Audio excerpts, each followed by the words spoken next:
सिंधुदुर्ग जिल्ह्याचा विकास करतो म्हणून सांगणारे पालकमंत्री जिल्ह्यात विकासाचा भट्ट्याबोळ करून ठेवलेला आहे। आज असलेल्या सार्वजनिक बांधकाम विभागाकडे दोन्ही कार्यकारी अभियंते प्रभारीवरती आहे। जो असलेले आपल्या जिल्ह्यामध्ये अधीक्षक अभियंता कार्यालय मंजूर झाल्यानंतर नवीन अधीक्षक अभियंता येणार ऑर्डर झाली, ते अधीक्षक अभियंत्यांनी पाठ फिरवली। असलेल्या पाटबंधारे विभागामध्ये एकेका कार्यकारी अभियंत्याकडे 3-3 विभागाचे कार्यभार दिलेले आहे। आज तशाच प्रकारचे पोलीस विभागामध्ये पण डीवायएसपी आणि अन्य पोलीस रिक्त पदं आहेत। ही पदं मिळवण्याचं काम खऱ्या अर्थाने पालकमंत्र्याचं आहे। तर पालकमंत्री त्याच्याकडे दुर्लक्ष करून जनतेला फसवण्यासाठी काही ना काही प्रेस घेऊन जनतेला फसवण्याचं सांगतायत। आज किमान कौशल्याच्या अंतर्गत वाढवण बंदरला तयार करण्याकरता कर्मचारी तयार करण्याकरता पॉलिटेक्निक किंवा अन्य आयटीआय मध्ये कोर्सेस चालू करणार, पण आयटीआय मध्ये आधी शिक्षक किती आहेत, पॉलिटेक्निक मध्ये शिक्षक किती आहेत याचा आढावा कधीच घेतलेला नाही। त्यामुळे आज परवा पण ज्या असलेल्या खासदारांनी खड्ड्यांच्या बाबतीत किंवा रस्त्यांच्या बाबतीत बैठका घेतल्या अधिकाऱ्यांची, तो फक्त फार्स केला। कोणत्याही अधिकाऱ्याकडे असलेला जे अधिक प्रमुख अधिकारी नसताना त्या अधिकाऱ्यांकडे दाखवून हे माझ्या मागण्या होत आहे।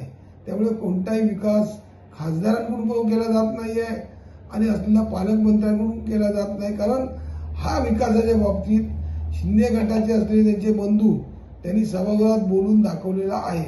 आज या जिल्ह्यातले सर्वच गोष्टी आज या ठिकाणी दुर्लक्ष झाल्या आहे। आज किल्ल्याच्या असलेल्या पुतळ्याबाबत आज पुतळा तयार केला 100 कोटीचा, पण लोकांना बघायला बंद केलाय। त्याचबरोबर त्या बाजूला शिवसृष्टी करताय, पण शिवसृष्टी करत असताना त्यांच्याच पक्षाचे तत्कालीन आमदार प्रमोद जठार यांनी या असलेले शिवस्मारक जे अरबी समुद्रात होत आहे त्यापेक्षा सिंधुदुर्ग किल्ल्यावरती ते स्मारक बनवावं म्हणून पत्रकं काढून मागणी केली होती।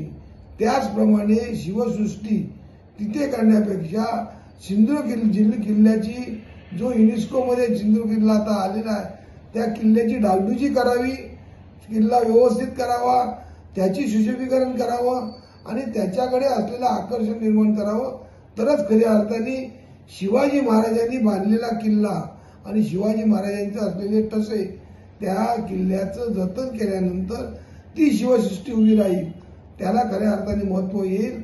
ही तुम्ही नवीन निर्माण करणारी शिवसृष्टी ही पैसे खाण्यासाठी आणि पैसे मिळवण्यासाठी आणि परत त्याच्यामध्ये अशा प्रकारचा भ्रष्टाचार करण्यासाठी ही शिवसृष्टी आणण्याचं काम चाललेलं असेल तर त्याला आमचा विरोध आहे।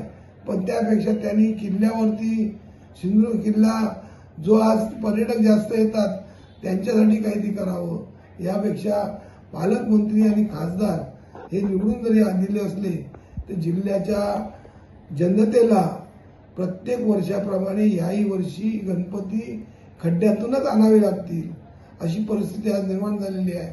दरवर्षी अतिवृष्टी होते, दरवर्षी खड्डे पडतात, पण रस्ते काय कधी सुधारले जात नाही। एका चिऱ्याच्या कुपेने खड्डे भरले जातील, पण ते खड्डे तसेच राहतील। आज या हायवेचा ब्रिज प्रत्येक वर्षी ब्रिजला भया जातात आणि असलेल्या राष्ट्रीय महामार्गावरती खड्डे पडले जातात, पण तो ब्रिज त्यावेळी तत्कालीन आमदार जठार आणि हे पालकमंत्री वाय ब्रिज करणार होते, त्याचं काय झालं ही आता जनता प्रश्न विचारते। त्यामुळे दिलेले विरोधी पक्षात असताना दिलेल्या घोषणा आता सत्तेत आल्यानंतर पूर्ण करतील असं वाटत होतं, पण त्यांच्याकडून काय होणार नाही। सरकारचा असं भट्ट्याबोळ चाललेला आहे, त्यातले पालकमंत्री पण तसाच भट्ट्याबोळ करतायत।